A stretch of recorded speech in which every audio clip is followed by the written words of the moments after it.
အားလုံးပဲမင်္ဂလာပါအခုဗီဒီယိုကပတ်ဝန်းကျင်ကလူအများစုမသိသေးဘဲနဲ့ကြော်ခွသွားနေတဲ့ငွေဝင်လမ်းကြောင်း၅ခုအကြောင်းကိုပြပြပေးတော့မှာဖြစ်ပါတယ်ပတ်စံဆိုတာကတစ်ပင်ပေါ်မှာတီးရမဟုတ်ပါဘူးပတ်ဝန်းကျင်ကလူတွေရဲ့ပြဿနာတွေကြားထဲမှာပြဿနာတွေကိုဖြေရှင်းရင်းနဲ့ဖြစ်တည်လာတာဖြစ်ပါတယ်ပတ်ဝန်းကျင်ကလူတွေကအခုပြောပြမဲ့ငွေဝင်လမ်းကြောင်း၅ခုကိုမလုပ်ချင်ကြဘူးရှက်ကြတယ်မသိကြအောင်ဆောင်ပြီးကြော်ခွသွားတတ်ကြတယ်အဲ့ဒါကြောင့်ပဲတင့်ရတော့အခွင့်အရေးဖြစ်လာတယ်လို့သတ်မှတ်ရမှာဖြစ်ပါတယ်တင်တို့ကအလုံးမရှိဘူးပတ်စံရှားတဲ့အလုံးရှာခတ်တယ်ဆိုပြီးတော့ညှိနေကြတာပါတကယ်တော့ပတ်စံကတဲ့နီနာဝင်ချင်းတင်းချေတာအောင်မှရှိပါတယ်တင်ကကောင်းကင်ကိုမောကြည့်နေလို့သာဖြစ်ပါတယ်သူများတွေမလုပ်ချင်တာကိုလုပ်ပေးခြင်းကလည်းပတ်စံတစ်မျိုးဖြစ်ပါတယ်သူများယွန်နာသူများပြင်းတာသူများမသိတာတွေအဲ့ဒါတွေကမင်းအတွက်ငွေတွင်းနေပဲဖြစ်ပါတယ်ပတ်ဝန်းကျင်ကလူအများစုကြော်ခွသွားနေတဲ့ပတ်စံဖြစ်တဲ့ငွေဝင်လမ်းကြောင်း၅ခုအကြောင်းကိုရှင်းပြပေးတော့ပါမယ်နံပါတ်1ကအမိုက်ကိုရောင်းစားခြင်းပြန်လည်အသုံးပြုခြင်းလူတွေကအသစ်ဝယ်ရမယ်ဆိုရင်ပျော်ရွှင်တတ်ကြတယ်အဟောင်းပြည့်ရမယ်ဆိုရင်တော့ဝင်လေးတတ်တယ်တင်းအိမ်မှာတင်းရက်ကွက်ထဲမှာမသုံးတော့တဲ့ပစ္စည်းတွေကအများကြီးဖြစ်နေပါတယ်ပလတ်စတစ်ဘူးခွန်တွေဘီယာဘူးခွန်တွေစက်ကူတွေတန်တိုးတန်သားတွေပလင်းစုပ်တွေကိုလိုက်ကောက်ပြီးတော့လိုက်စုပြီးရောင်းရမှာကိုရှက်စရာလို့မမြင်သင့်ပါဘူးသူများတွေလွန်ပစ်တဲ့အမိုက်ကိုနားလေတဲ့သူအတွက်ကတော့ရွှေပဲဖြစ်ပါတယ်အမိုက်ကောက်လုပ်ငန်းနဲ့ငွေဝင်နေတဲ့သူတွေအမိုက်ပစ္စည်းတွေအယောင်းဝယ်ပြုလုပ်ရင်းနဲ့ချမ်းသာနေတဲ့တတိတွေအများကြီးရှိပါတယ်သူတို့ကအမိုက်ကိုမြင်တာမဟုတ်ပါဘူးငွေကိုမြင်တာပဲဖြစ်ပါတယ်နံပါတ်2ကတော့သူတစ်ပါးအချိန်မရှိတော့ကိုစီကအချိန်တွေကိုရောင်းရင်းနဲ့ဝင်ငွေရှာခြင်းလူချမ်းသာတွေအလုံများတဲ့သူတွေမှာမရှိတာကအချိန်ပဲဖြစ်ပါတယ်သူတို့မှရှိတာကငွေကြေးပဲဖြစ်ပါတယ်ဈေးသွားဝယ်ပေးမယ်ရုံးမှတန်းစီပေးမယ်အိမ်သက်ရှင်လုပ်ပေးမယ်ခွေးရချုပ်ပေးမယ်ဒါတွေကိုအောက်ခြေသိမ်းအလုပ်လို့မမြင်ပါနဲ့သူတို့မလုပ်ချင်တဲ့အလုပ်ကိုမင်းကဝင်လုပ်ပေးမယ်ဆိုရင်သူတို့ကတင်ကိုပတ်စံပုံပေးလိုက်ပါမယ်လူချမ်းသာတွေငွေရှိတဲ့သူတွေရှိနေသေးတော့ကိုယ့်ရဲ့အချိန်တွေကိုရောင်းရင်းနဲ့ပတ်စံဝင်ငွေရနိုင်ပါတယ်နံပါတ်3ကမိမိရဲ့ပါဇက်ကလေနဲ့ရင်းပြီးတော့ရတဲ့ဝင်ငွေလမ်းကြောင်း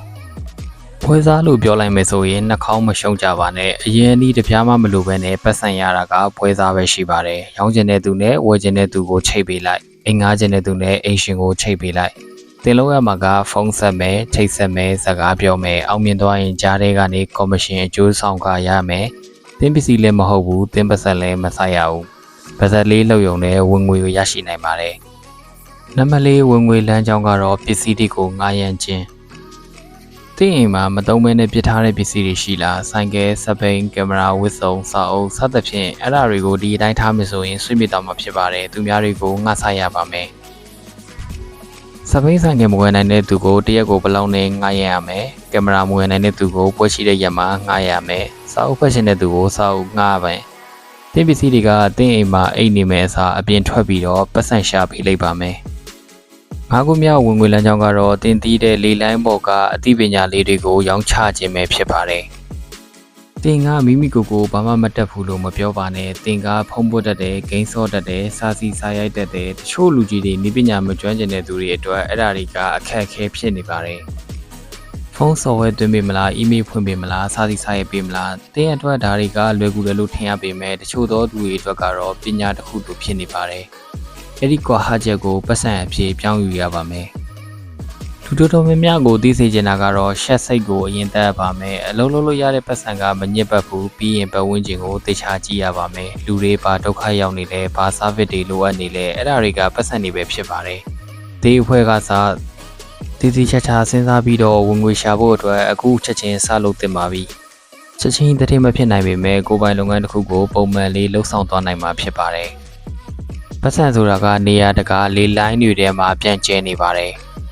။ဝင်ငွေတွေပတ်စံတွေကိုရယူဖို့အတွက်ဝရိယစိုက်ထုတ်ရမှာကိုတင်လုံးဝမပြင်းပါနဲ့။သူများမလုပ်ချင်တဲ့အလုပ်တွေမှာသူများမပေးနိုင်တဲ့ဝန်ဆောင်မှုတွေမှာသူများမရနိုင်တဲ့ပတ်စံဝင်ငွေတွေအများကြီးရှိပါတယ်မိတ်ဆွေ။အခု motivation video လေးကိုချမ်းတဲ့ဆိုရင်တော့ channel လေးကို subscribe like and comment တွေပြုလုပ်သွားပေးကြပါအခုလိုနောက်ထပ် motivational video တွေမှာပြန်လည်ဆုံတွေ့ကြပါမယ်အားလုံးကျေးဇူးများတင်ပါတယ်